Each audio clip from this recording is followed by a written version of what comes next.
All right, let's talk about a true holiday legend, Panettone. You know that gorgeous dome-shaped sweetbread that comes all the way from Milan. It's loved all over the world, but man, does it have a reputation for being one of the toughest things you could ever try to bake. So that brings us to the big question. Is Panettone really the world's most challenging bread? I mean, with its multi-day process and super specific techniques, it can definitely scare off even the pros. But here's the thing. It's a masterpiece built on ideas that, once you see them broken down, totally make sense. So what exactly are we talking about here?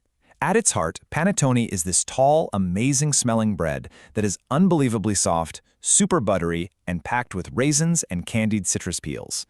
It's that mix of being so rich, yet having a texture that is almost impossibly light and airy that makes it a legend, and also what makes it known for breaking bakers' hearts. But hey, here's the good news. Its secrets are totally learnable. So today, we're going to go from mystery to mastery. Let's jump right in and break down what makes this holiday bread so incredibly special, one step at a time. Okay, first up, a Christmas legend. Let's get down to the basics. What exactly is panettone? Well, its story goes way back, all the way to the Renaissance, a time when good wheat was so precious it was saved for really special occasions, like Christmas. This is the #1 question everyone asks, and the answer is, well, it's kind of both. It's a true hybrid. See, it's leavened with yeast and has that chewy, pull-apart texture you get with a rich bread, but at the same time, it's sweet and decadent, almost like a fruit cake. That dual identity, that's a huge part of its charm. And whatever you do, don't mix it up with its cousin, Pandoro. Panettone is the one from Milan, it's dome-shaped, and it's full of fruit. Pandoro, on the other hand, comes from Verona. It's star-shaped, gets a heavy dusting of powdered sugar, and has absolutely no fruit in it. They're both amazing, for sure. But today, our focus is all on that Milanese legend. All right, section 2, the foundation of the dough. Now we're getting into the nitty-gritty. This is where the magic and, the challenge really begins. Because with panettone, the structure is absolutely everything. So panettone is made from something called an enriched dough. That's just a fancy way of saying it's loaded with goodies like butter, sugar, and eggs. These are the things that give it that incredible softness and amazing flavor. But they also make the dough really heavy, which makes it way harder for the yeast to do its job and lift everything up. And that is exactly why the flour you choose is so important. You have to use strong bread flour. This is non-negotiable. It has a much higher protein content, and that protein develops into a super strong, stretchy gluten network that's tough enough to hold up all that butter and fruit and still rise into that iconic dome shape. So how do you actually get that rise? Well, as you can see here, you've got a few paths you can take. You can go the traditional route with a sourdough starter, which takes days but gives you this incredible, complex flavor. Or you can use commercial yeast, which is much faster and more direct. And then there's a middle ground, where you make a starter dough that ferments overnight to build flavor before you mix the final dough. Moving on to section 3, and this is the real secret ingredient. If there's one thing that truly defines panettone, it's time. Patience is without a doubt everything, because this is one bake you just cannot rush. Seriously, a proper panettone can take anywhere from 24 to 48 hours to make, sometimes even longer if your kitchen is on the chilly side. It's during this long, slow fermentation that all those deep, complex flavors and aromas really have a chance to develop. So here's what that actually looks like. A typical timeline might start on day 1, when you soak the fruit and mix up a starter. That starter then rises overnight. Then, on day 2, you mix the final dough, you let it rise, you shape it, you let it rise again, and then, finally, you get to bake it.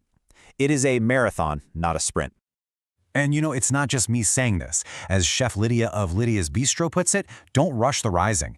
This isn't just dead time while you wait around, it's active development. This is where the real magic is happening, creating that signature airy crumb and that rich, amazing flavor. Okay, section 4. Let's talk about handling the dough. You've put in the time, you've got all the right ingredients.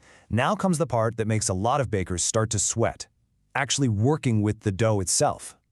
Look, panettone dough is famously soft and sticky. A lot of people say it feels like something halfway between a dough and a batter. But you have to listen to me on this. This is a feature, not a bug.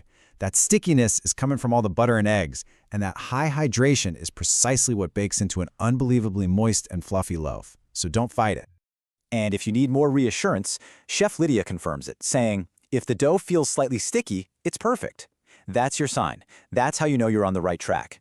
The dough should be soft and elastic, not some stiff, dry ball.